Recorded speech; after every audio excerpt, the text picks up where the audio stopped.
Ladies and gentlemen, welcome back to yet another installment of the GhostComms podcast. I'm your host, Jatmon, joined by my co-host, Vishal. You can listen to us on any platform where you get your podcasts, and the video form is here on YouTube. Today, we have a guest who is a superstar in the Fortnite scene, an owner of a successful organization, has built a channel that is well-loved already, a fan favorite in the Fortnite community. We have Teddy Moon with us today. What's up, guys? How's it going? Good. How about you? I'm good. I'm good. Better now that I'm with you guys. Nice. So firstly, just kind of, give us the rundown of how did you get into gaming? How did that translate into esports? Yeah, so I played games like when I was a kid. I got an N64 when I was really little. Like I loved N64 games, Zelda, Mario Kart, all of the classic bangers. Yep. Played a lot of like the classic PS2 and Xbox games. Star Wars Battlefront. If you ever played like the original PS2 Star Wars Battlefronts, those are unbelievably fun games. Played Halo. Played a bunch of PC games. Like I loved all the Blizzard games. Diablo 2. You guys ever played Diablo 2? No. No, I didn't, but I've heard of it. Yeah. There you go. StarCraft. So like all that shit, all sports games. So I was like, I was a pretty big gamer when I was a kid. And then college, like when I was in college, it was like Modern Warfare 2 and Halo 3. Yeah. And Okay. 4. Like those were the big games. And League of Legends was like starting to move, but I was too afraid because my friends who played League of Legends were like so addicted that I was too afraid. I wasn't gonna touch that. Sure. I was, That's not something you hear often. I was too afraid because I thought I'd get addicted. I've never, I haven't. You don't hear that statement enough because, again, people just get into it regardless. If something looks fun, it looks fun. Like you're not gonna hold yourself back. But that's actually healthy that you did that. Famous last words. Yeah. You know what I mean? Like you don't hear that a lot whatsoever. Yeah. So no, I remember my friends who played League of Legends were like, they loved it. They loved it in their rooms, and you'd like go. They'd be like in their rooms. It's like, oh, this guy's playing League of Legends. Been playing for 3 straight hours. I saw something on. I don't know if it was Jake Lucky's or something. Oh no, I saw it on Valorant's news thing, but I saw the League of Legends like intro, team intros. Dude, that thing looks great. Like their events look so insane. Yeah, I mean they've been in esport for so long that LCS is one of the biggest events like every year. It doesn't get talked about enough. It doesn't get talked about enough for how massive it is. I heard a stat, and we can maybe talk later on about that esports are actually really profitable for publishers in the right context. A team that's based in China wins the League of Legends World Championships. The executives at Riot go crazy because it's like immediate $150 million incremental sales on and incremental players to the game. Like it becomes national news, and it's huge business for them. So interesting. I mean, it's pretty crazy. Like the league definitely has some pretty interesting esports stuff that maybe we can get into. Maybe we can get into it a little bit. Anyway, so I was a big gamer. Yeah. And then I graduated. I went into became an adult. Went into the real world. I do management consulting and in technology space, like mobile apps and all that cool stuff. And I tried to get past gaming a little bit. I'm also a huge sports fan. I'm from Toronto, so I love the Raptors and Maple Leafs. Yes. My dad's from Toronto. Yeah. Oh hell yeah! Nice. Right on. And my dad's from Philly, so I'm a big football fan too. Okay, nice. I love the Eagles. I actually hate all the other Philly teams because they're generally from Toronto, other than the Phillies, because they're in the National League. But I always wanted to do something in sports as well. Like I had an NBA blog briefly in college. Nice. There's like a Twitter account called the Half Court Press that I started that other people posted on for a long time, but I wanted to do something like that. And then but I didn't. And then I just got working, working and all that stuff. And then I made a fateful decision, which is I bought an Xbox. Sorry, no, a PS4. PS4. Okay. A while ago, and I'll barely play it, just to have it in the house. Sure. And I was driving to a client with a colleague, and he's like, "Hey, dude, there's this game that we should try called Fortnite. It just came out." It was like, and this guy is like, those people who are just always like really plugged into shit. Yeah. I can swear, right? Yeah. Oh yeah, you're fine. Trying to say. Oh yeah. Those people who are like really plugged into stuff, where they're just like they always know the newest thing, and it's yeah. They must be reading some blog or aggregator that's giving them all these details. Yeah. So he was always telling me about new games. For some reason, I agreed to do Fortnite. And I was like not gaming. I was like really past my prime. So like I was like playing 2K with buddies when they came over. Right. For, like, Right. 5 years of just of being out on gaming, and then I started playing Fortnite, and I mean I just started loving the game. I got pretty hooked. I got pretty addicted actually on getting my first dub. It took a really, really long time. I'll be ashamed to say how long it took and what my first victory umbrella was. But and then I started learning more about Twitch and streaming and esports from all that. And I started liking it, and I was like, oh, this is pretty cool, pretty interesting. And then around the same time, I went to a conference called CES in Las Vegas. So it's like one of the big like trade conferences, the Consumer Electronics Show, like lots of stuff. More stuff used to get announced back then. Like lots of stuff in gaming. Like I think either like the PS1 or the Sega Dreamcast got announced there. So it used to be bigger for gaming, but not as much anymore. But they usually do 1 or 2 big topics at CES. And when I went, it must have been 2019. Esports was the topic. And they talked a lot of, and when they say esports at these like bigger conferences, they mean Twitch and esports combined. Yeah, right? yeah. They mean, Sure. Yeah. And they can mean all of Twitch. They don't mean anyways. So a lot of talk about Ninja, and Ninja had just streamed with Drake and all that stuff. Yeah. So I remember going there and being pretty like jazzed up about esports, and I have from 2019 a bunch of notes on because I had like done a little like small side hustles and projects and stuff while I worked. Like I made a game, like a board game kind of thing, like a party game that's actually on the App Store now. Dang. I don't think it's been downloaded in a while, but my wife and I like created that together. So like I always like that stuff, and I always have like a ton of ideas. So I had this whole sheet from when I got back from that trip in Las Vegas about esports and like stuff to do. And one of them is actually ESPN of esports. Big highlighted, bolded as an idea. Back from 2019, which is what we're building with ClutchUp right now. Anyways, so then I started following Fortnite competitive a little bit more, watched the World Cup, and then COVID hit. Started playing a lot more with my friends. I had nothing else to do. Like in my free time, like everyone just gamed. So I got all my friends into Fortnite. I started watching like FNCS more religiously, and I have like a really encyclopedic, like good sticky memory for stuff. Like once it starts happening, like once I start like following it, like I just like know like a shitload of NBA facts or like I was gonna say whatever. And I got really into Fortnite Esports. I thought if I just started something, an organization seemed like the easiest thing to start.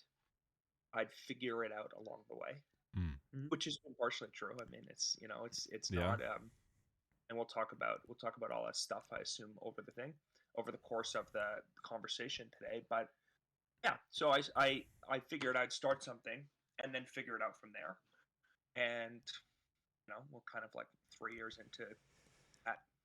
Yeah.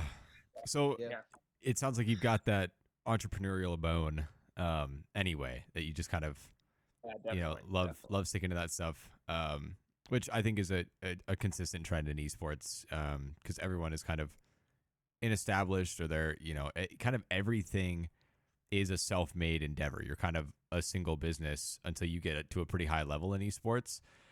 is what I would say. You're self-made in a lot of respects, and no matter what you're doing, whether that's graphic design or content or whatever, you are kind of a single man business up until a certain point when you get a break. So okay, so you were just like, I want to do something in esports, and an org seems like the thing to do. Yeah, How which is like did stupid actually to do in hindsight. To be honest, it's other people, but how did I knew I wasn't going to give up, and I knew that I had a mm, lot of commitment to it. Like, so, anyways, so sorry, yeah, you can ask no, me all good. now. How did the I guess the concept of like Moon, like why the branding, why choose Moon Unit, when you were kind of thinking, okay, I'm going to start this, and you know, what was the ideology behind that? Yeah, so like the story on Moon Unit. So initially, I'll show it to you. Me and my friends. Sorry, there's going to be a bit of a clank in the background. Me and my friends were like working on a party game as like a side project, Okay. right? And have you ever played this game Pizza Box? It's like a drinking game. Mm-mm. No. This box doesn't have anything in it. Okay. So basically what you do is you roll a dice in a box, Yeah. and then wherever the dice lands, you draw like a circle or a shape around it, and then you would put a challenge in the middle. Truth or dare, Okay. or Okay. Okay. shot or something. I don't know, right? Right.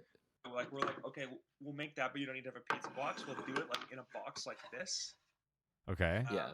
with like dry erased on the bottom. And I actually had one, but it's gone now. This box smells like it's like fresh wood now. So initially, that's what I wanted to do. I wanted to like start a brand and then use esports as a marketing cost for it. Yeah. And Yeah. my friends were being kind of slow and non-committed on the box. Yeah. So then I was like, okay, I'm just going to start this esports org.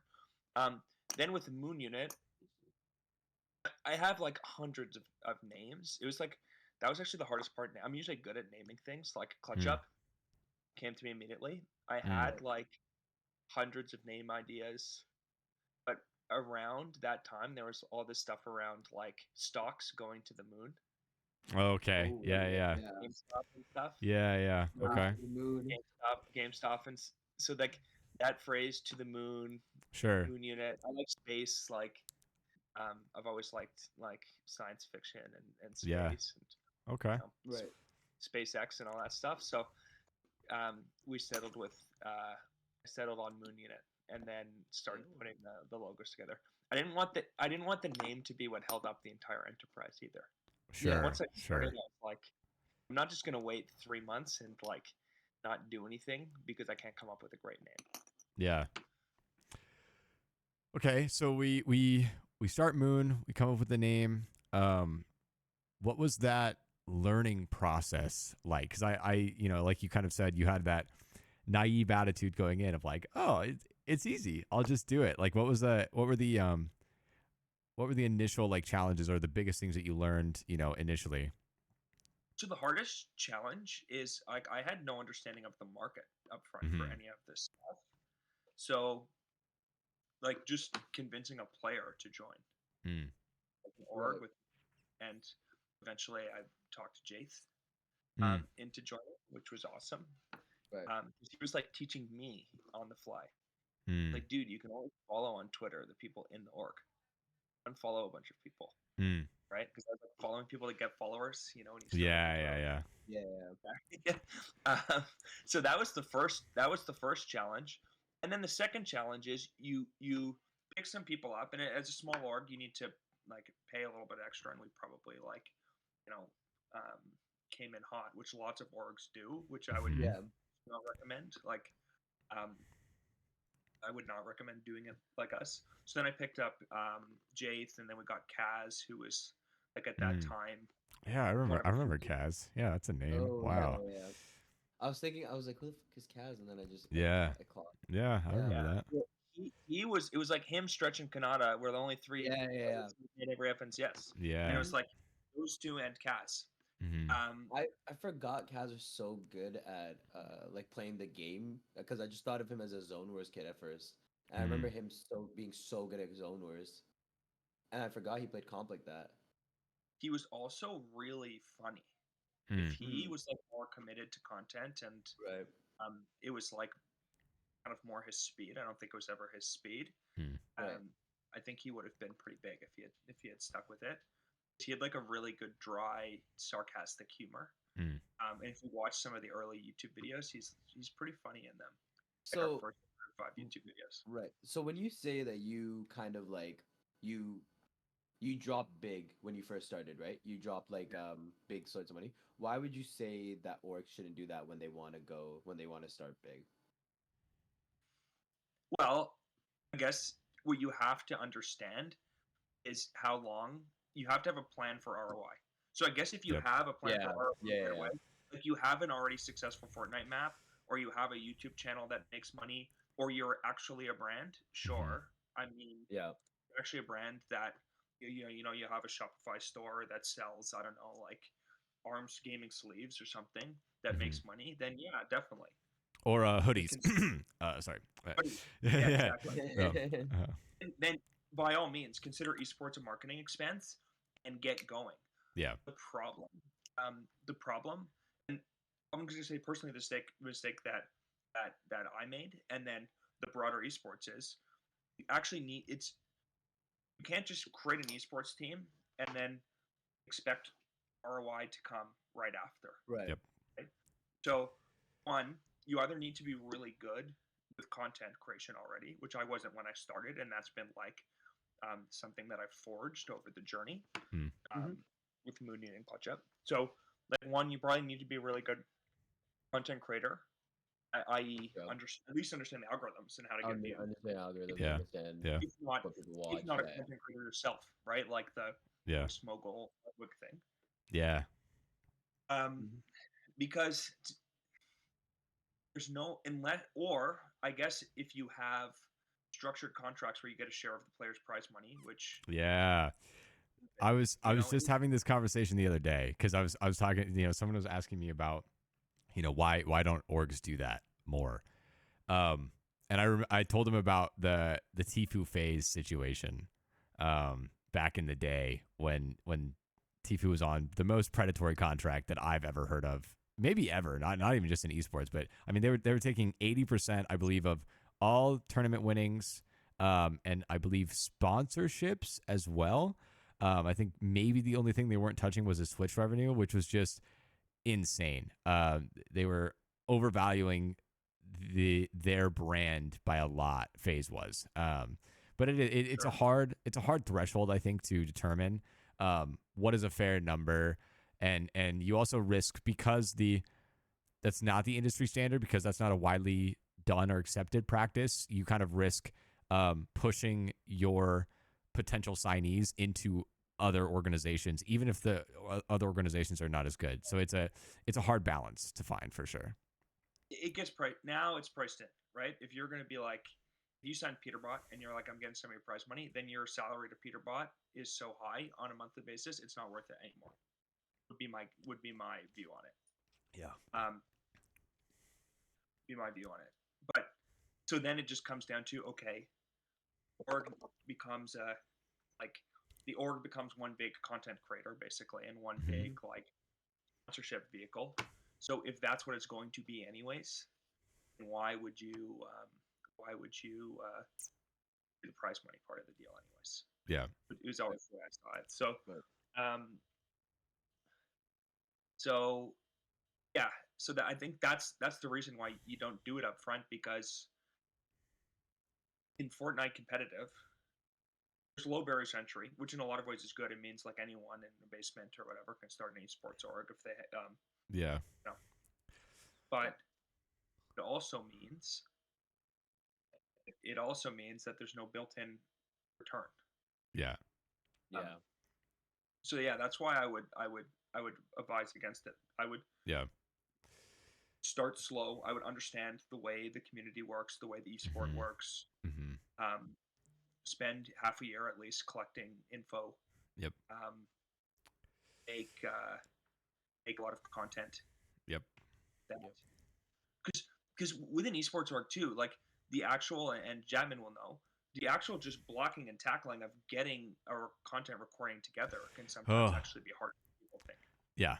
Just the simple thing of getting, like, regardless of whether or not the content's actually going to be good, Yep. before the title, the thumbnail, the script, the layout of the video, whatever, just Yeah. getting people in the same room at the same time to actually do the content is more challenging than you think. So And hard. and in Fortnite, the Fortnite landscape especially, because these kids, I mean, they've almost all of them have egos, and they prioritize them and their stuff over you and the org. That like and that a lot of that They're goes last second. They're a last lot of that second goes people. to the perception of what they think business is, which is a misconception. A lot of the time, a lot of these players and creators understanding is that the value that they bring is, you know, their branding, being in association with the organization. They think that's enough. They think, you know, putting Moon or FaZe or whatever in their Twitter and on their Twitch or in their socials is sufficient. Exchange is a sufficient transaction. So they think all the other stuff is kind of optional or extra, or I'm doing you a favor. Yeah. So with that attitude, yeah, it becomes extremely difficult. I mean, I can't tell you, like, back on PL even, we were doing really well and we were getting content out. But yeah, the hardest part of my job as a content director at PL was trying to get people to show up to recordings. I expected at least one person to drop out of every recording. I expected at least one person to try and reschedule. Like, it was a terrible thing. Yeah, so it just I don't know. It was a difficult process through and through. Here.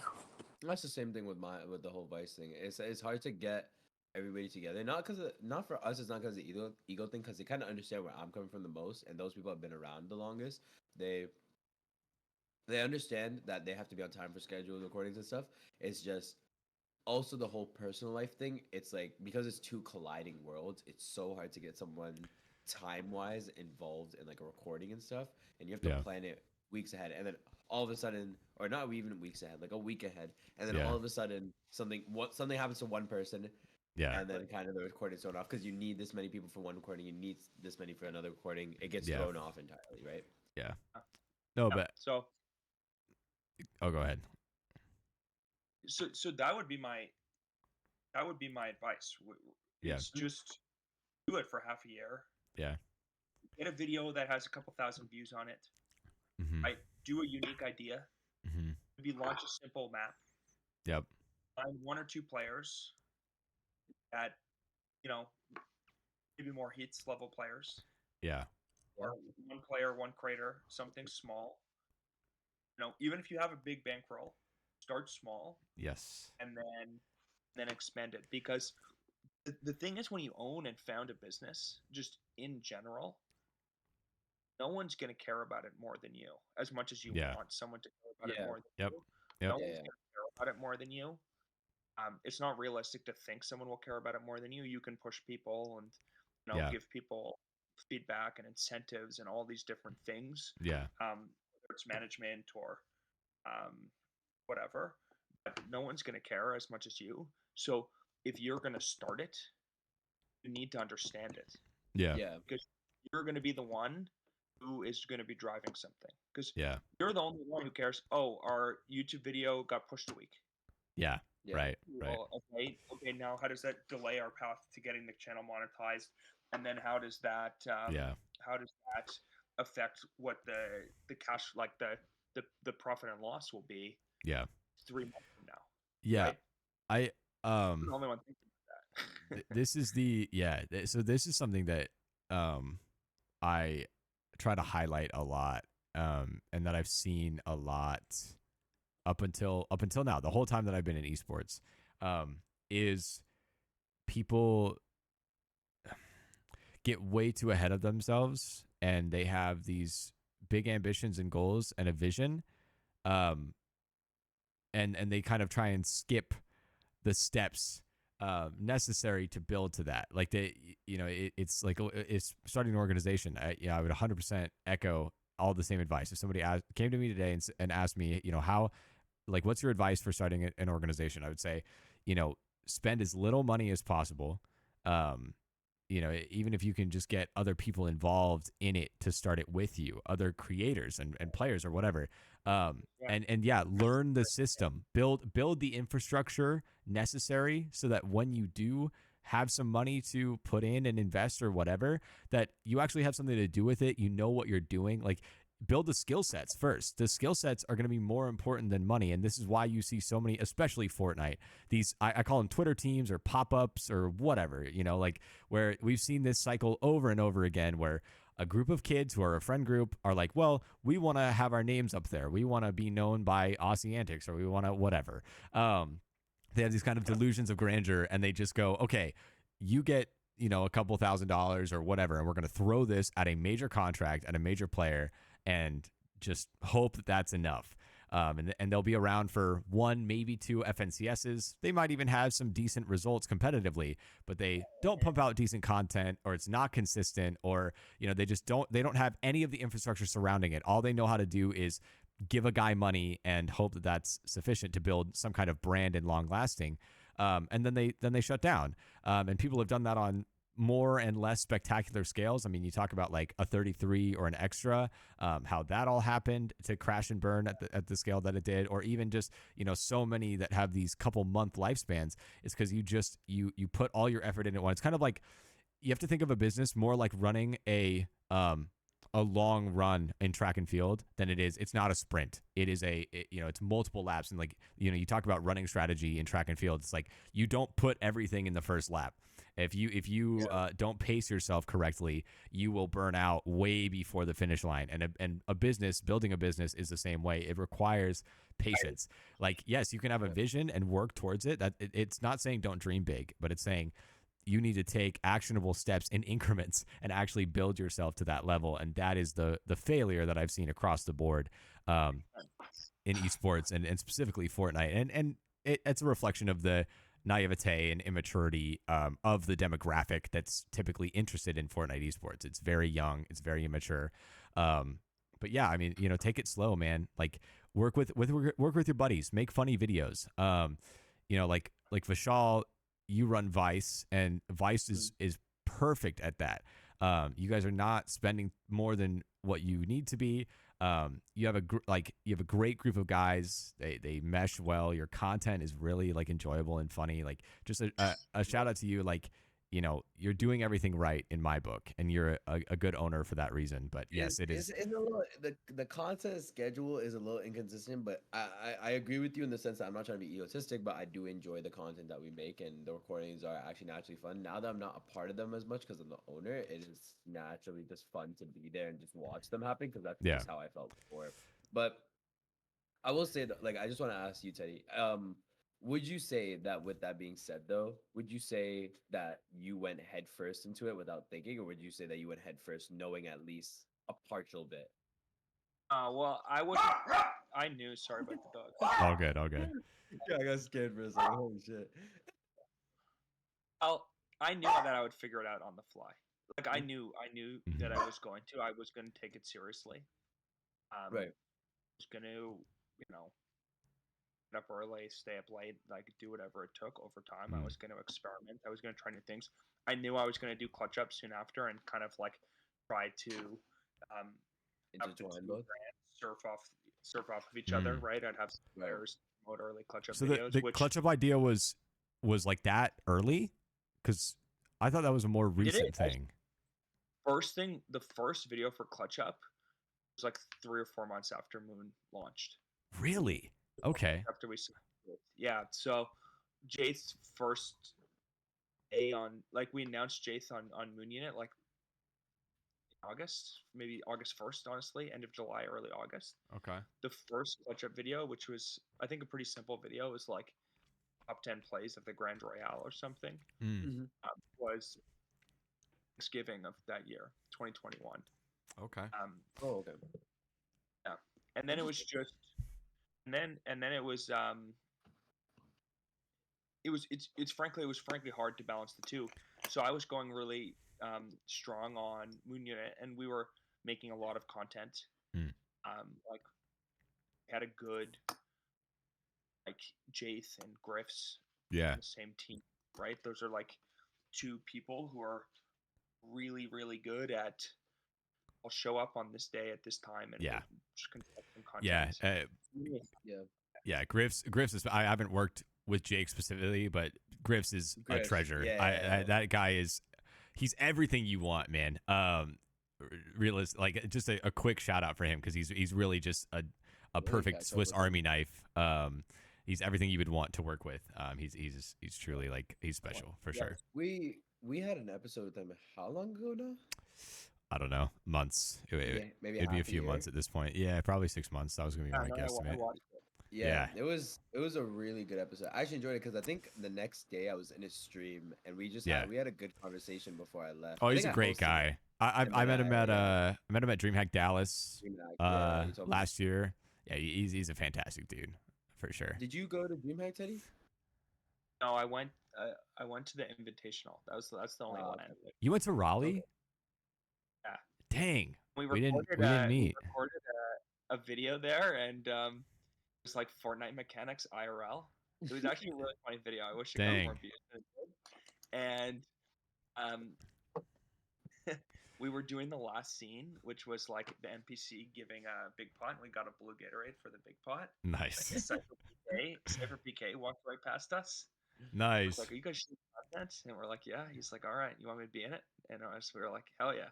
Dude, that's sick. That's so cool. That's awesome. And, he was so good. He was like walking into the wall like he was bugged. Nice. Cypher is the one guy making it out of the hood with Fortnite content right now. Oh, like yeah, he's actually just... like, even though he was big before and he was averaging like, oh yeah, a million views a video, which is of course amazing. But for him, he was stagnant at one point. Now it's just like he figures out so many ideas to just keep pumping. I mean, dude, you talk about a content empire, bro. Cypher is the blueprint. Like that man is just doing everything correctly. He helps out everybody else with their content. Yeah. But no, I it's interesting. Like when we were going back to talking about like when you're saying that start small, start spending the least you can that you possibly can, and then maybe bring in people that are interested in the project, but of course aren't getting paid for exactly yet. I think it's really interesting because I feel like I've seen it a lot more recently. Like I'd say recent as in like the half a year, maybe 3 to 6 months mark. Yeah, you see a lot of players, not even orgs collabing with videos, more like players from other orgs or like players that are free agents that aren't even on a team or anything like that, haven't announced anything, are in videos with other organizations. And it's more of a recent thing, like whether that's like Zone Wars videos or like content videos, whatever it is. And now like how Asian Jeff is at Kanada's house, like stuff like that. Like it's things like that. Like you've seen it more recently, and how bigger content creators are now, you know, getting smaller content creators for videos and stuff.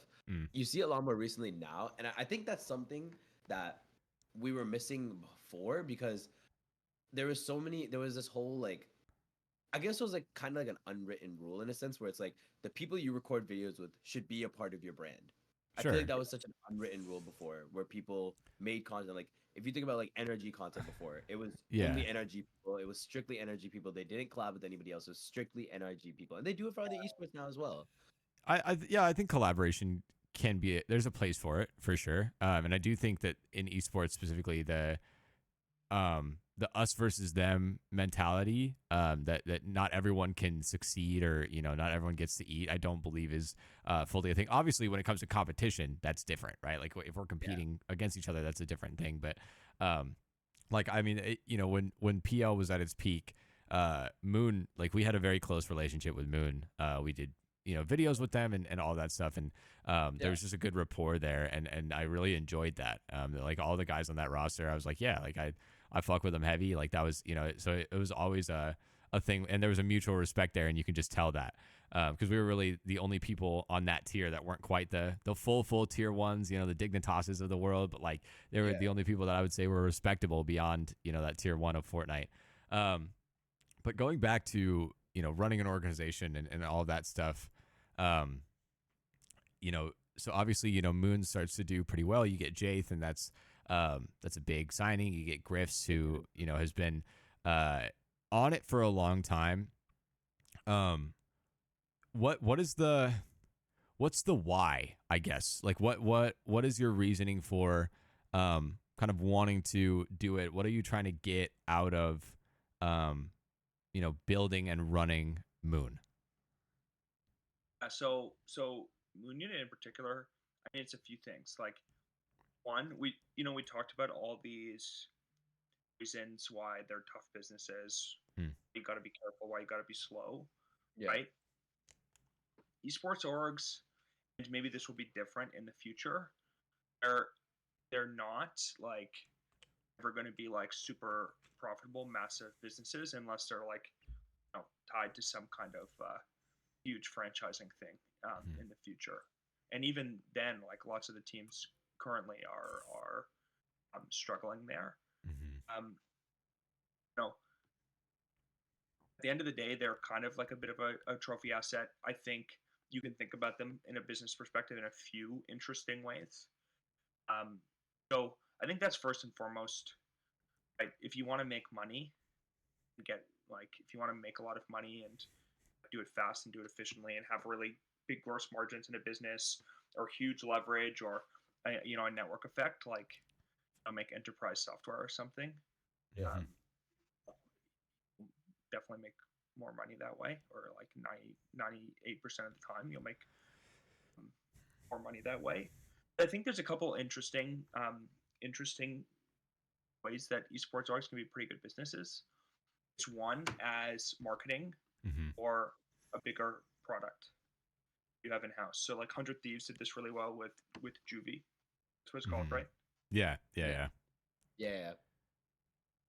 Funny name, juvenile delinquents. Yeah. I had a feeling you were gonna go down that route. I was kind of scared. But I guess it makes sense because there are 100 Thieves. Yeah. That's true. Yeah. I don't know if that's why it's called that. Pupper would probably know. It could be a reason. I've no clue actually. Yeah, I don't know. I've never wondered that, but that's a fair reason. That's a fair thing to wonder for sure. Yeah. So that's one thing. Yeah. You can turn them into like pretty good marketing over time. Right? There's a couple things in Fortnite in particular that are pretty good. Yeah. I would say that UEFN thing now is a little bit saturated. But it is quite good. And when I was on SPG's podcast in the summer, it was like way more like, this is going to be everyone's going to have a UEFN map, and it's like really profitable. It pays out at 20x the rate of YouTube, at least gaming YouTube, with the CPMs on. It's really good. So that seems to me to still be like a pretty good opportunity. That seems to be a pretty good opportunity. But what I said in the summer and what I still believe now is like winning and building a winning team and building a winning organization. It's like an exciting thing to itself. And then I sent a memo out to the Moon Unit management, and Jatmon, you read it. Yeah. I think the best opportunity is, and why durability is actually so important, because right now the business conditions are such that esports organizations are not great businesses. Maybe if you have an absolute like knock it out of the park map, yeah, it's a good business, but it probably doesn't even require an esports organization to happen. Right. Because like how many esports organizations have created great maps? Maybe Dignitas with Buga. That's it. Yeah. Right. But what I do think is like the long-term value, and that's why you need to keep it durable, keep your costs under control, find different ways to monetize the business. Is fans. If you just have dedicated who 100 Thieves, like people, like they'll line up around the block to get this merch drop, and all these different things. If you just have fans, even a small amount of great fans, and that becomes like a professional sport, like the Knicks, like a Knicks fan, like the dad's taking the son or the daughter to the games, and then they're doing the same with their kids. Yep. And it's intergenerational, right? So like real fandom, if you can keep the organization around durably, is really powerful. And I can't predict the future, maybe this year and next year and whatever. It's modest from like an economic perspective. Over time, it's something pretty special. Yeah. Right? And you know, if you create a great product, the fans would love this map or this drink. Hopefully, it's something maybe a little bit more robust than that. Like that's very powerful. Yeah. So that's I think despite ClutchUp kind of becoming a more successful thing and it doing well and it frankly being kind of the economic engine of the business is why I like continued to endure with Moon Unit and SVG was like, why would you even do it? Right. I was on guys exactly why would you even do this? Yeah. So that's what I think. So when I sent that memo out, it's called The Memo. Yeah. Pretty legendary name. It's all about, right? It's just about creating fans, serving them well. Yep. Deepening the relationships with them. Yeah. And then tightening the relation of a player to the team. Yeah. The player to the team. Yeah. Just like you can't think of the Capitals without Alexander Ovechkin. Or yeah. Well, and it's funny that you bring up sports because we've had this conversation of of that exact thesis. Even when we were in talks of bringing me on Moon, that was part of the conversation was my content philosophy, and we got into that that topic specifically. But it's a unique challenge in esports because, like, with the sports example, like, I'm a Utah Jazz fan because I grew up in Salt Lake City. Like that, it's like I was able to go to games, I was able to be present there.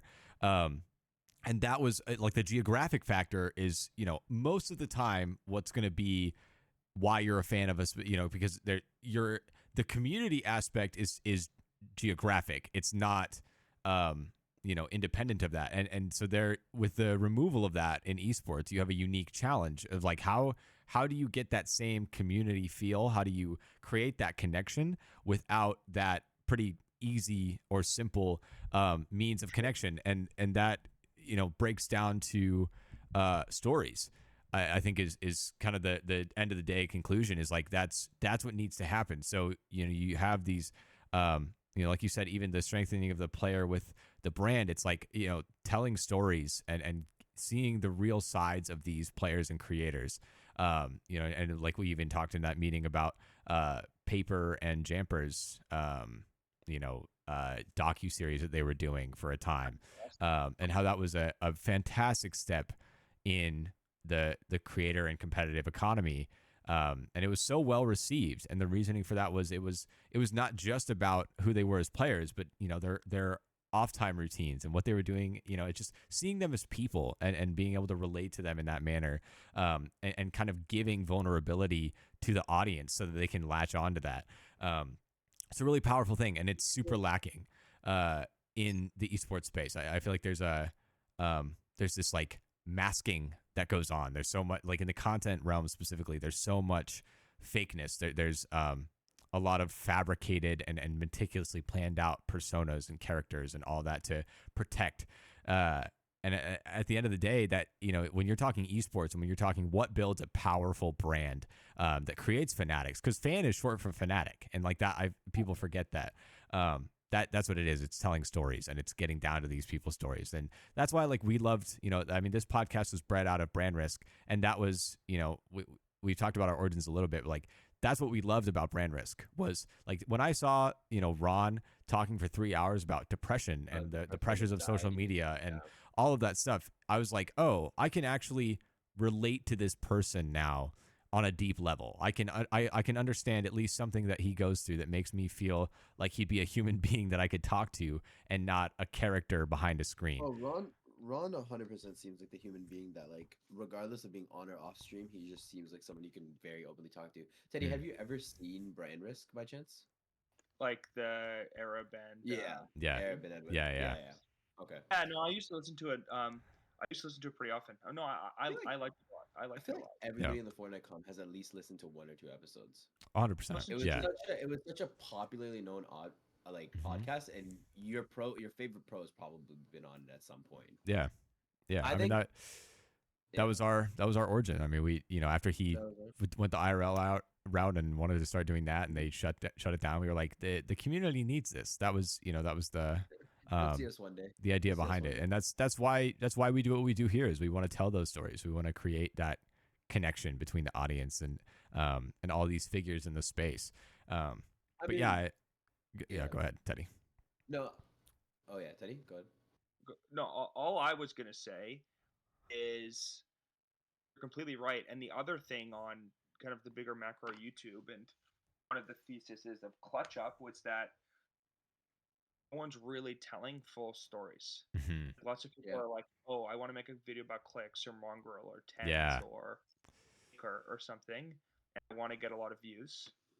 And for sure, like, do you think that I'm not thinking about ideas that I can incorporate clicks or mongrel into on ClutchUp? Of course I am. Mhm. But my view was, if you just tell a good story, Mhm. open the aperture for attention and for people to care. Yeah. There's a stat about, if you watch the Netflix show Drive to Survive, Is that the F1 docu series? I have not seen any the of it yet, but number of F1 fans, like, literally got 5 times bigger. Like, the viewership got 5 times bigger. Or I can't remember the exact stats. I shared them with SBG, but they're like, it's remarkable. mm, People know, like, the 11th best F1 driver is from watching that show, and then mm, they watch a race, they're like, oh yeah, my god, like, Pierre Gasly got points. yeah, He came in ninth, he got points. Like, that's a big week for him, and I'm like yeah, happy for Pierre. Just as yeah, much, like, everyone knows who Lewis Hamilton is or something, right? yeah, But yeah, like, that's the storytelling along the I guess, like, the fat end of the distribution, like on those, like, bell curve. yeah, If you're, like, familiar with statistics, yeah, like, on the long tail, that's what it's called. These long tail stories, there's like yeah, a lot yeah, there, and that's what Oleg should be doing, 100%. yep, Mm-hmm. And that was one of the things we wanted to do with ClutchUp. I was like, oh, you know, one of the early videos we made that did well was around what was it?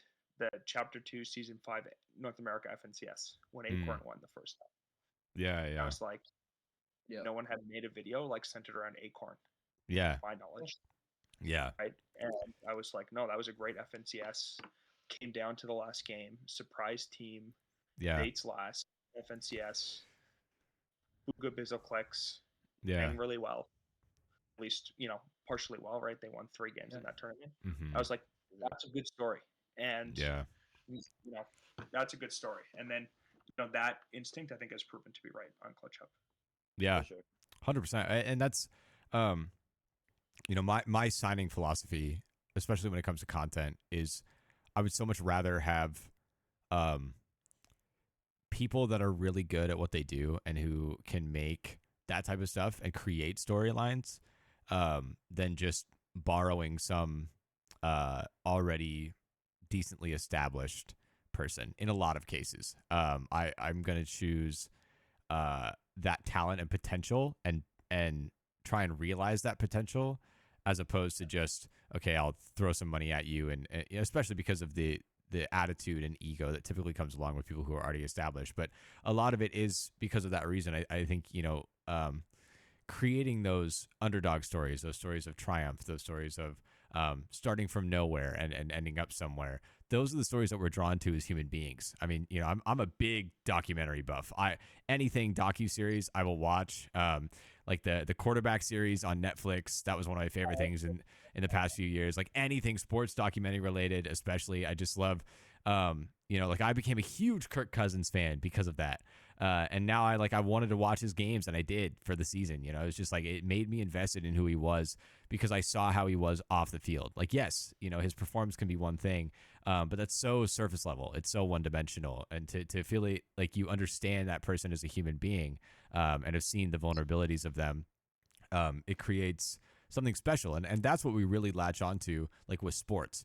Like I love seeing those TikTok edits of like the indomitable human spirit, and it's like Michael Jordan hitting a buzzer beater, and like that's something. I've said for a long time that I think the more that esports mirrors the sports industry, the more successful it will be, and that's a big, like, just media in general. The way that sports media is done, you can pinpoint a lot of things that are not done or not done on the same scale in esports. And that's something like you talk, like it's funny because I've pitched the exact phrase ESPN of esports before as a business idea, which is really funny because that was exactly what I was thinking, is like, okay, that's what's lacking in the space. Like every coverage of a esport is typically done through the developer. So I mean, you take Fortnite as an example, like they aren't allowed to say certain things. They aren't allowed to express certain opinions. Like they are bound to kind of robotic, color commentary and casting and whatnot, because they're under the umbrella of the game, and the game doesn't want any bad publicity. But you talk about who's the most popular sports analyst or commentator. Stephen A. Smith. What is he known for? Controversy. That's like he will always have a take. He will always be against somebody, and that's what he's known for. People like that. People like debate and anger. It's like first take. People drawn to conflict for sure. Yeah. So it's just that whole concept to me is lost. Like we need people who can give their opinions. We need people who can be passionate, who can have debate, and all of that stuff. And orgs kind of have a unique opportunity to do that as well. And that was something that I wanted to talk about. But also, so WeClutchUp, I want to kind of start diving into that really now. So, and you've touched on a lot of it. Was that kind of always the vision? Is that what you kind of want to be? Or is it like, it really is a system where you kind of want all of your businesses to be a joint endeavor? Yeah. So, the ClutchUp vision is pretty clear. It's like four prongs, right? Starting in Fortnite, because that's what I know and that's what I like. But I would like to see it expand elsewhere too. It's four prongs, and this is what I see, like the four prongs of sports fandom. What I see successfully being done, because you made a really great point before, Jatmon, which is like the sports industry has been doing this for decades. Mm-hmm. Yeah, and what they do works. Yeah. People may be like, oh, Colin Cowherd is an idiot or something, or like I hate all of his takes, but people will still watch. Yeah. Right? When he, saying XYZ, or Stephen A. or Skip Bayless or Nick Wright, or all these people, they know that they're like lights and we're all like mosquitoes, right? And we're that's what actually people want to watch. Yeah. But 100%. So I looked at the sports landscape, and I'm a big sports fan, like I said before. Yeah. Yep. I follow like sports media news, like all that different stuff. Like I read a book about the founding of ESPN. I watched a documentary about the invention of fantasy sports. So like these were things that I was like pretty well versed in. Yeah. Pretty well versed in. So it's four things. First is simple highlights, amazing plays, keeping people up to date. Yeah. Keeping people up to date and just showcasing the amazing skill and talent of the people. So that's one. And ClutchUp does that. We have a bunch of top 10 list videos and second channel and do shorts of just check out this amazing play. That's one. Two is stories. We talked ad nauseum about the importance of stories, so I won't belabor that point. Three is debate and conflict. We talked about that before. I'm working really hard. I've talked to a lot of people in the background in the community around a ClutchUp like first take like ClutchUp show. So that classic ESPN cable news style. Yeah. This person that no, it's Tayson. No, it's Luka. No, blah blah blah blah. right? Like, oh, well, so something like that. So that is something we're working on. Will it materialize? Hopefully, materializes in the next few months. Mm. I just want to make it. I want to get it right. Yeah. I want to get it right and then build on it. Then the fourth is this kind of like second screen. I'll call it just like fantasy gambling. Gambling's a big no-no in Fortnite, so we're not going to touch gambling. Yeah. But like this kind of interactivity. Yeah, they're interactive games on the side. So we do have our WeClutchUp fantasy app in beta right now, so people should play it. And I post about it a lot on Twitter, so everyone should give it a try. We're working on it. Yep. We will launch. Hopefully, we'll iron out the bugs in the beta, and by this grand finals, we'll have an initial launch, and then it'll be off to the races because there's a lot. I mean, there's too many ideas to even count on making that a fun game for people. So those are the 4 areas, and now we're either working on, or I would say pretty successful in the 4. Yeah. And how often would you say, like throughout a day span? So maybe let's say 12 hours, 16, let's say 16 hours a day, so because not all of us are sleeping at 12 a.m. How many hours you say you spend on this on an average daily? Oh my god, a lot. I wake up.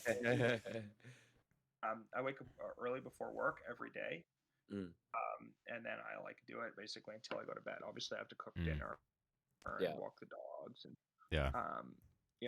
all that stuff. But yeah, so for instance, we were supposed to drop a video today. That's amazing, but just a couple small things. It's a 45-minute video. A couple small things, the wrong clip here, and so on and so forth. Sure. We'll probably end up releasing it Wednesday or Thursday or later in the week. Right. 7 eras of competitive Fortnite. So basically, it's a history of all of competitive Fortnite. Amazing video. Like, I don't want to toot my own horn. It's an amazing video. Yeah. Okay? I started writing that script. The script is 30 pages, 7,000 words. Goodness. I started writing that script the week after FNCS ended, the last FNCS. Yeah. And then I wrote another. We released another short video about solo all stars, and so I was doing other stuff at the time. It took 3 weeks to write the script. I proofread it over 10 times, which took 2 hours each. Yeah. It was so long. And then just to find all the clips to go with the voiceover for the video, to make the video like a dynamic and actually show the actual Tifu hunting rifle clip or the Nick Merckson-Aiden thing, or it took me forever to find Ninja ever played Fortnite. My opinion of Fortnite is fun. Just like literally that one line to do all that took over 4 days, almost full days. Jeez. Just to find the clips. Right, and then it's taken almost a week to have it edited. Yeah. At least a week to have it edited. Right, so it's a lot of work goes into all these videos. So we're looking for opportunities to have top 10 moments of Mr. Savage's career. I think that's one of the next ones coming out on the second channel of WeClutchUp. Top 10 moments of Thomas HD. I think those are the next 2 we have lined up. I'm looking for more low effort content too to insert there. But the big long form videos, they take a long time. Which makes a lot of sense. Which it's kind of focusing a lot more on quality over quantity for those ones. So definitely. Yeah. That's been a thought. I feel like that's been a thought for a lot of content creators recently, and we've seen a lot of people adapt to it, is a whole quality over quantity thing, and that means like not posting twice a week and maybe moving to maybe even once every 3 weeks, once every 4 weeks, just to it's kind of like it's a big risk because of time wise, but it's also like you get to focus so much on the post-production that the pre-production doesn't take as long as you want it to, and the post-production makes up for it entirely. Yeah, and it's kind of the same. It's the same as we talked about with like building an org or any business. Really, it's like you should get your bearings. You should understand what you're doing, and it's going to be a trial and error thing. But yeah, it should be. Exactly. Make sure you do it right. And build it right, and like with content or with a business or with whatever. It's like make sure that you build a lot beforehand, before you just put it out. Try and make it the best possible. And like obviously, it doesn't mean it will be perfect, but it means you want to be putting out your best every time and then improve upon that. And that's a process. And content is no different in that regard. So Well, what? about give on content really quickly. Sorry Yeah. if I No, just go ahead. Go Well ahead. said. both you guys said is just figure out what's the right content for your niche. Right. So Mhm. the type of content that I make for ClutchUp, pretty evergreen. People can watch it over time. Mm-hmm. So it makes sense to put a lot of effort into it Yeah. to do a video like that. Whereas if you're like a pro player or a streamer or something, maybe do quicker stuff. Definitely Yeah. learn how to do thumbnails and keep it engaging and all that different stuff, but definitely post more. And when you start out, you should post a lot to get better. Like that's the Yeah, only way to for Yeah. sure. Yeah. It's Yeah. it's a very big trial and error process that you can't get it down first shot, first try. Like Yeah. there's no logical or statistical way for you to get it down first try, Yeah. first try, because literally even if you think you're perfect at something, it doesn't always work in the long run. Yeah. Like it might work for a few months, it might get you the revenue you want. Let's get to the Mhm. end of the day, it might not get you an ROI though. It's Yeah. just you seeing revenue, being happy that you made something, which is fair. Yeah. Like if it's your first income, that's fair. But Yeah. at the end of the day, the whole point is that you make ROI back so that you can afford whatever it is that you need to afford. So. And Oh yeah. yeah, Sorry. No. Finish out. Okay. I was just gonna say that I feel like the whole yeah, I feel like the whole thing of content creators and like or content creation and all that is that people, like you said, people rush it because they want to see something blow up so fast Hmm. that their minds don't kind of think in the sense that this has to work long term for Or you to actually they feel the succeed. pressure that they think that Yeah. because they've been told that you need to upload on a weekly schedule no matter what and you can't miss, Mhm. so they just put out an unfinished product. Yeah. Which is like, yes, you should adjust your production to get to the point where you can be doing that. Yeah. And keep that schedule that you're wanting to. But if and until that happens, it is better to let it breathe and put out a better product than just upload weekly for the sake of uploading weekly. and figure out how to speed up the like once you have quality, figure out how to Right, speed up the right. Yeah, Exactly. 100%. Yeah. 100%. It's like like that was something I learned, in a content director position. I was like, okay, this recording session, we're going to get 2 or 3 videos done and be ahead so they can all be, go into editing at relatively the same time so that we can be ahead of ourselves so that we can take more time and, especially because of all the cancellations and all that stuff. And we were, I mean, at the end of PL, like we were a month ahead in content and it felt great because there was like so much less pressure, that we were still getting videos out weekly, but it was a good train that we were having and the pacing was really good. So there was enough buffer where if something did miss, okay, well, we have a video on backup that we can put for this week, and then we can continue getting ahead again. So I kind of want to talk about when you look into not even, let's say, the future, but like when you idealize, when you're like, this would be the perfect life or the perfect, like my career in esports.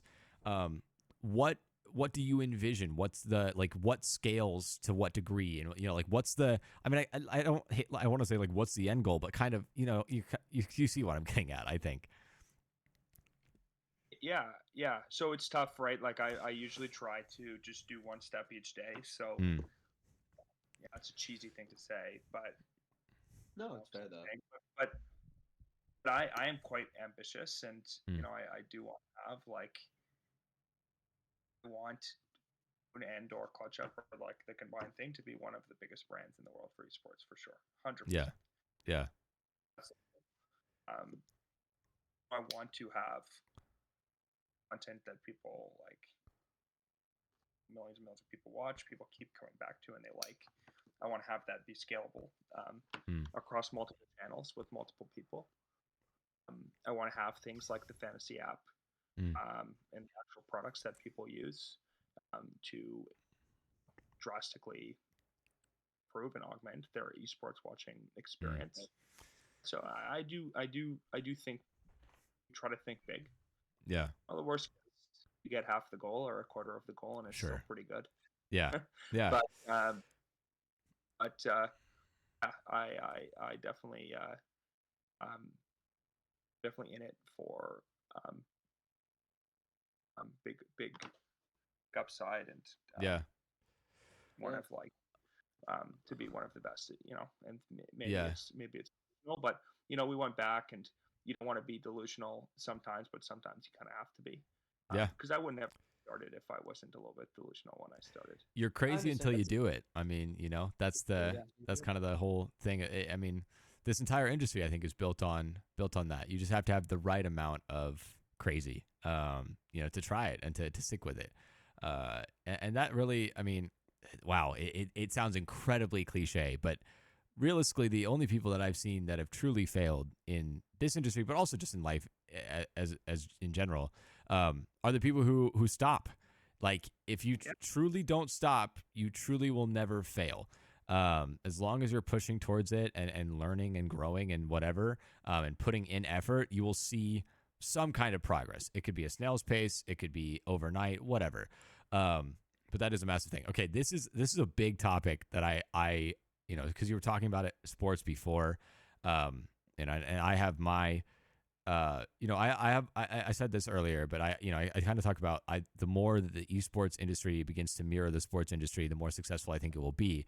But I kind of have this theory or vision or something that's kind of even a step further than that, where I think the industries will merge very much over time, and things like the idea of implementing esports in a symbiosis with sports, like for example, you have the EAFC league they're all teams that are attached to MLS teams. You have things of that nature happening, where I'm like, I would love to get to the point where every NFL team has an esports division or esports team or roster for a not just Madden, but like a slew of games, where it's like, I mean, you have complexity with the Dallas Cowboys. That's the type of partnership and symbiosis that I love to see. But I kind of just want to get your thoughts on that. Do you think that's the direction we're going? Do you think there's ways to scale that? Is that something that like if, an MLB, NHL, NBA, NFL team were to approach Moon, like, would that be something that you would, dive into or whatever? Definitely, depending on the offer, 100%. Like, if this professional sports franchise wants to come on over and let's chat. We can do some great things. But I think part of it you've completely nailed, right? Sports is an entertainment product. At the end of the day, it's one of the best entertainment products to ever exist, and it's something that's existed for as long as humans have. Mm-hmm. Right, to the chariot races in ancient Rome, to the NFL today. So, 100%, it's, in my opinion, I love movies and I love gaming and all that stuff. Like, sports is one of the apex entertainment. So, esports is similar kind of entertainment, right? It's the same. Can you beat someone? Who's trying just to beat you, right? Yeah. And NFL is amazing. The crazy coach who didn't sleep all week because they've been game planning and they've nothing but eat, sleep, and breathe football for the last 30 years. Is going up against another coach who's the exact same. Right. And they're the whole week trying to cat and mouse some way to beat each other, and that battle and that struggle, really, really, really gets people jazzed up. And same with esports, right? Like, that concept plus the stories. Like, Reese Hub's so good at that. In his content. He's so good at he's good at telling stories, but then on top of that, he's so good at saying, like, in this lobby of the 100 best players in Fortnite, like, this is what Cam said he did was different than all of them. That was smarter than all of them. That put them over the top. So they're really similar products in that way. And I know a lot of, like, I know Man City has Fortnite and Monaco did for a little while. So and PSG, TNA, like, there was that thing for a little while. So I know there's definitely lots of water dipping. There's definitely lots of water dipping. Lots of, like, the Overwatch League, which failed. And I think it was, there's good reasons why it failed, and we can talk about those in a sec. Lots of those were owned by NFL team owners. I think lots of the Call of Duty League is associated with pro sports owners. What I think, for it to work, there needs to be two things, which is, one, oftentimes like the native brand, it's like the internet. And if you think about technology, right, all the big technology companies, Google, Facebook, Amazon, etc., those were internet native, started by people who like eat, slept, and breathed the internet. They weren't started by different, like it wasn't, Amazon wasn't started by Walmart. Yeah.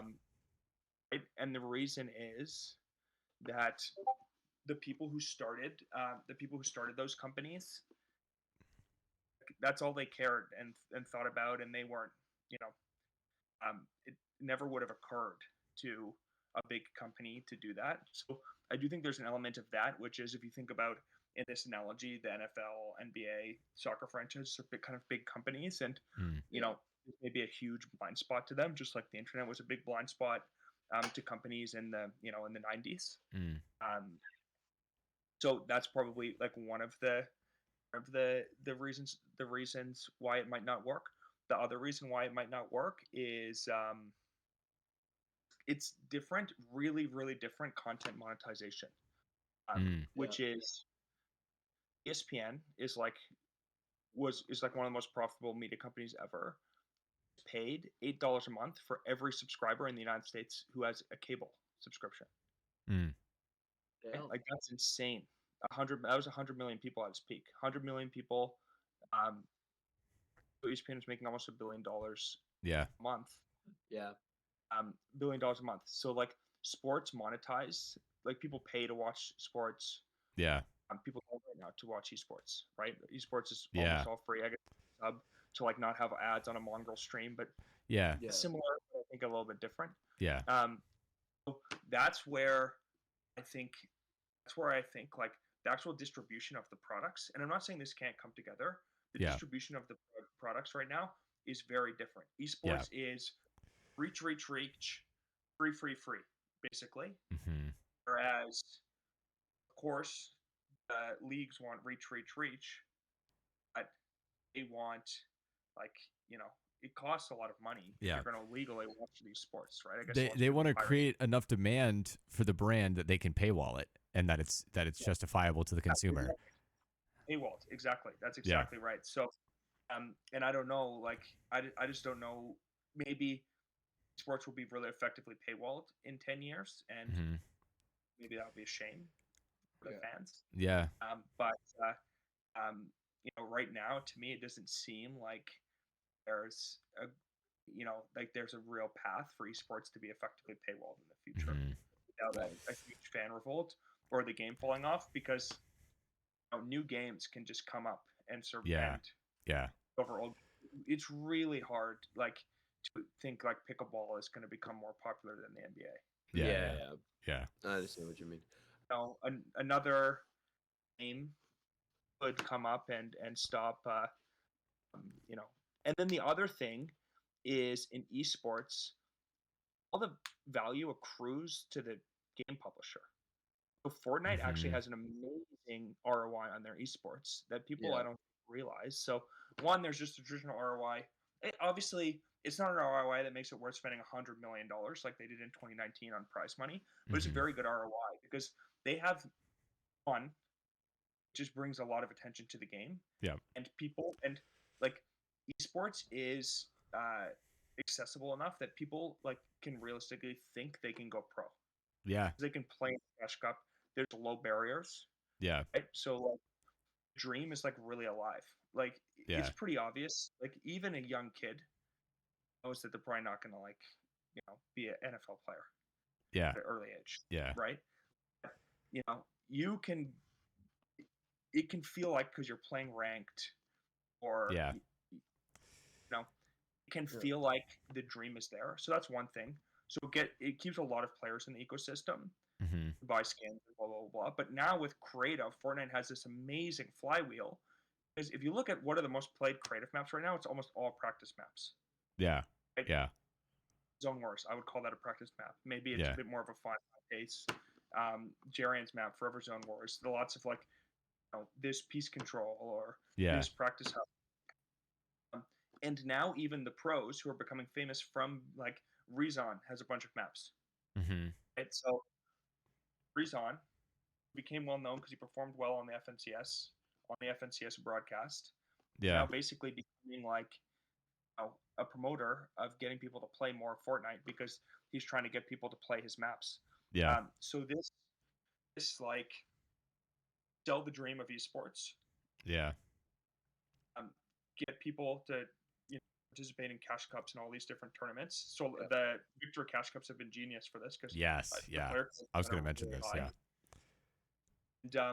And then get them into this creative practice ecosystem. Mm-hmm. It has existed since 2019, 2020 was when the big like creative explosion was, I would say, like all these wagers and box fights and stuff. Yeah. But now they have like direct monetization on this. So it's an insane business for them. Sorry, that was a little bit of a tangent. Was a little bit of a tangent, but so that because of that, I think it's hard for sports, for like other big organizations, NFL teams, other big companies outside of YouTube, Twitch, the game publisher, to really accrue real value from esports, which I think makes it really hard for huge investments to come in outside of those three areas, which I would say the two broadcasters are Twitch and YouTube. Just get all the content, so they like ride that huge wave. And I think ultimately makes all the money back. Probably with creative. And what they put into competitive each year. So the that's why I think it'll be always liked. It'll always be like this Man City dipping their toe in, extra content or fan intake. The fan intake thing. Sure. Vishal, did you have something? Yeah, I was gonna add something finally because I was actually like looking at it just earlier, not before this podcast, but earlier today, and we were talking about sports and this whole money thing, this whole money wall thing. The NBA released that on League Pass starting next season or sometime with the next season, they're gonna be adding something related to sports betting, like DraftKings and FanDuel. Interesting. I know we were talking about esports and stuff, but I feel like this topic comes up pretty well because we're talking about the collaboration of sports and esports, and then this whole money wallet stuff and ROI, all that stuff. What do you think that does to sports going down from here when it comes to sports betting on the actual League Pass app that runs the NBA? It's just privatizing and already, it's cornering that section of the market because they can. I mean, they have something that people already want in, the exclusivity or the ability to view certain games without cable or, games that aren't televised. So you're just, they know that there's another business within the ecosystem in sports betting. So they're like, okay, we want a percentage of that. And they're just trying to get market share in that regards as well. And they can push their way in a lot easier than a brand new, just like sports betting company could, because they own, that section of the process of the consumer, that's related to that. It's just wedging themselves into that market share. Yeah. And I mean, just to add, they'll make a lot more money. Yeah. It's just incredible. And what we'll see is what it means to have gambling be like way more normalized than it was. Obviously, it was legal in lots of places, and millions of people a year gambled for the last 30 years. Yeah. Same way they're gambling now, like parlays, prop bets, game lines, etc. But normalizing it across the board. Yeah. I mean, I don't know. There's a player on the Raptors who's probably going to get banned for life for some suspicious activity around betting. So, we're already seeing it happen. Yeah. In the games, and maybe have some impact on the competitive integrity, though I think the leagues are going to be brutal and crack down on that, like the NFL did with Calvin Ridley a few years ago. So maybe that won't be a huge concern, but I do think that there will be lots of obviously profits, and that'll go to the players and to the leagues. I do think that there's likely going to be some consequence for making gambling like. I think there's going to be a consequence. Yeah. I think Adam said you want to So it's sports is evolving, and esports is evolving, but specifically our esport, Fortnite Esports is evolving. You have two big announcements in the past week or so, in the ESL 4v4 formats that are existing, and I believe Saudi will be in these formats now. And then you have the all women's LAN circuit and tournament circuit that was just announced. I don't know. I find these really interesting, and I think both of these are really unique opportunities for orgs. And you're already hearing a lot of talks about the opportunities that are being presented specifically for org support in that regards. The 4v4, I really, okay, this is probably maybe even 2 years ago at this point. It's probably still in my Twitch chat or somewhere, but I released a twit longer called My Manifesto. And it was my theory about where Fortnite competitive would go down the line. And one of my big things was that the battle royale format is not a great esport product. And Fortnite in general, my personal belief is that Fortnite, the appeal of Fortnite, of competitive Fortnite even, the battle royale is an aspect of it, but I don't think that's why most people enjoy the game to the level that they do. I think it's the mechanics. I think building and editing are just the most unique mechanics we've ever seen in a game ever, but definitely in a shooter.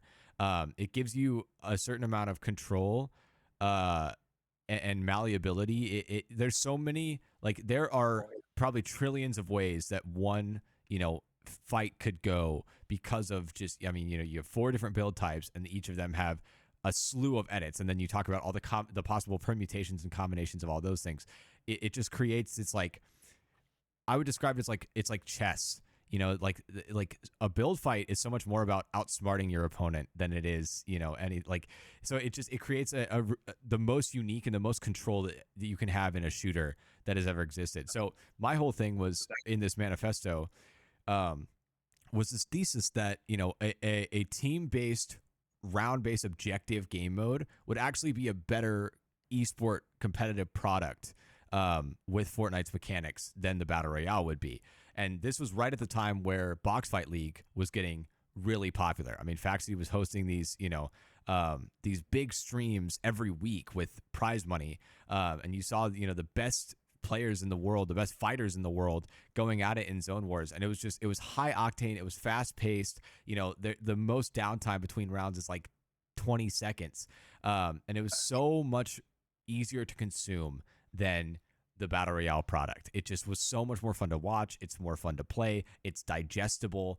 So that was, even back then, I was like, this would be better. It would be better packaging. It would make more sense as an esport. So to move towards a format like that is huge. I think it's just better all around for the consumer, for the players.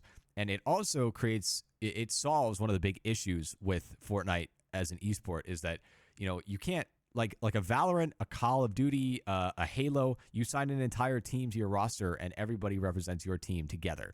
Fortnite, you have individual agents, you have mixed org teams, or you have someone who's on an org and a free agent or whatever. And when you talk about storylines, when you talk about investment, it's harder to get that for your organization when it's not all under a team name, or when it's an individual that's just bearing your name. So this solves that issue as well. Now we're going to have in this ESL format, for a team of 4 that's all under the same organization name, and that's going to create that fandom. That's going to create that connection to the org brand and not just individuals.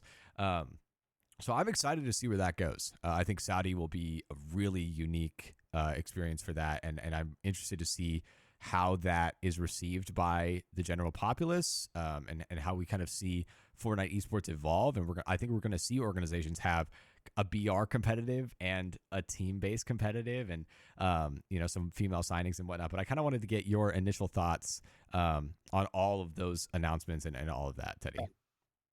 Maybe just quickly on the BR thing. I do think the one thing to say about BR, so I completely agree with you that Fortnite is a really beautiful game to watch, especially the kind of skill that a player can have. It's like very different, right? Yeah. Your bot is just as better at me at Fortnite as like LeBron is at basketball. Yeah. Sure, like 100%. Yeah.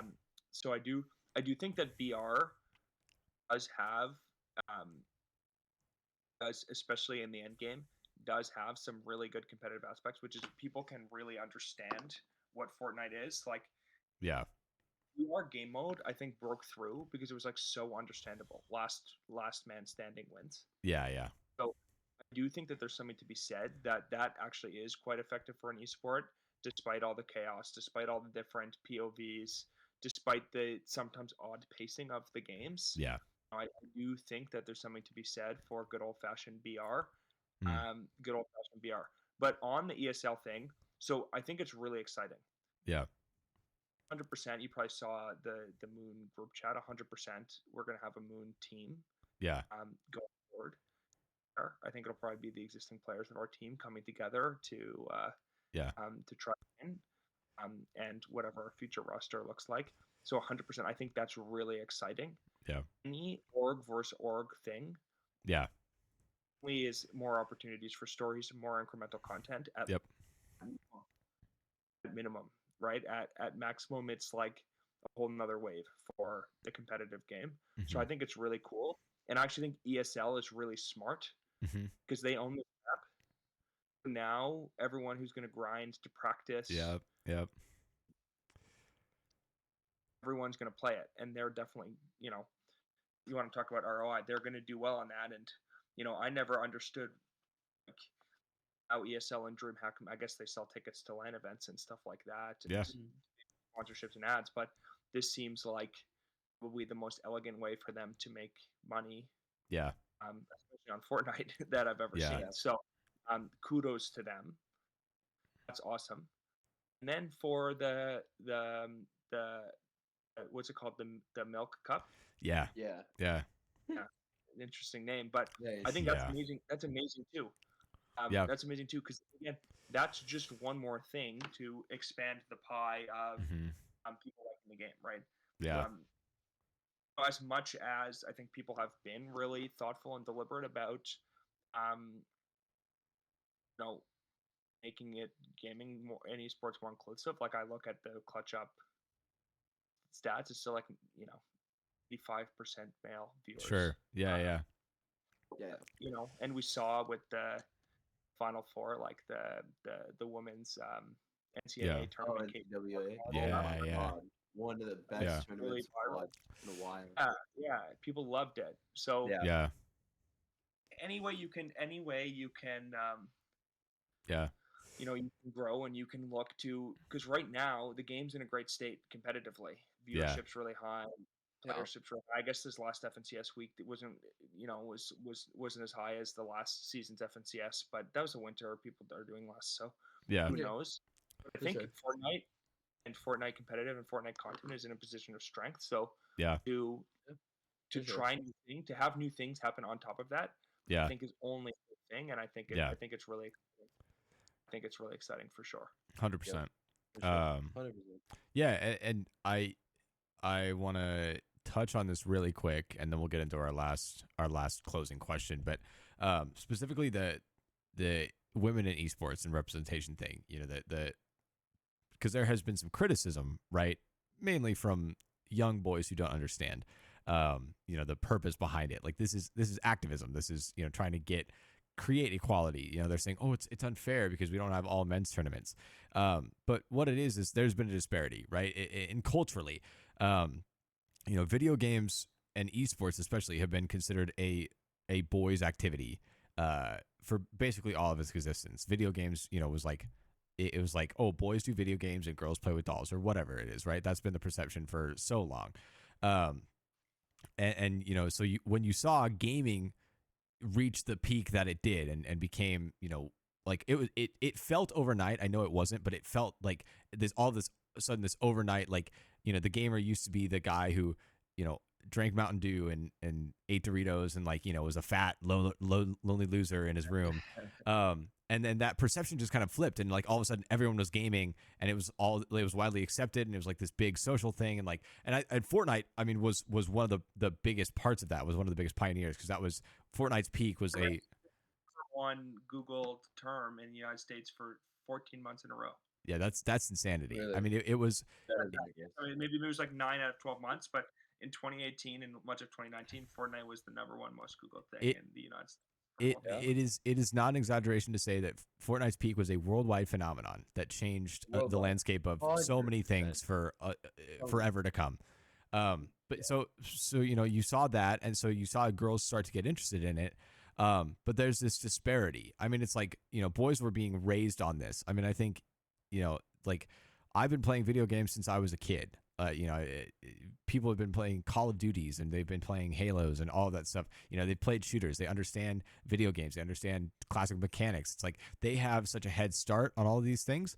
And even in the past, I would say, in the time that I've been in esports, 3 to 5 years, you've seen this younger generation where they're growing, like these young girls, now that gaming is encouraged or accepted, they've been growing up with it more. The girls who are 14, 15, 16 right now, they've been playing since they were 11, 12.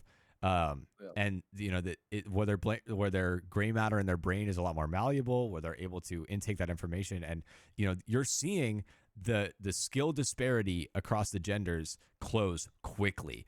There are lots of girls who can beat the living shit out of me in game.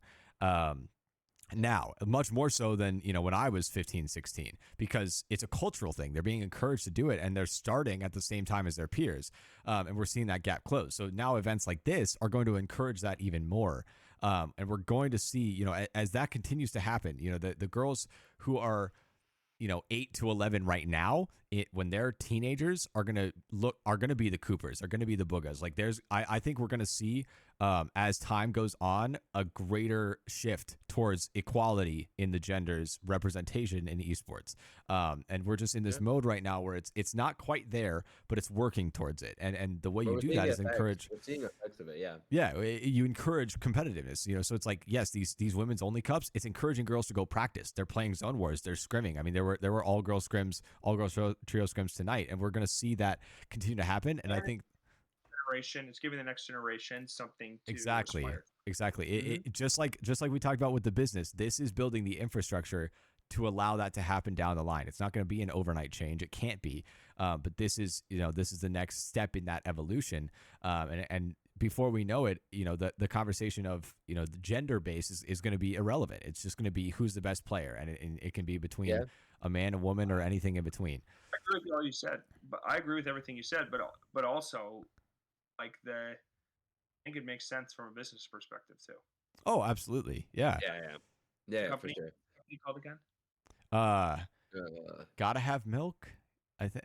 No. But it's put on by eFuse. It's put on eFuse. Yeah, from eFuse's perspective,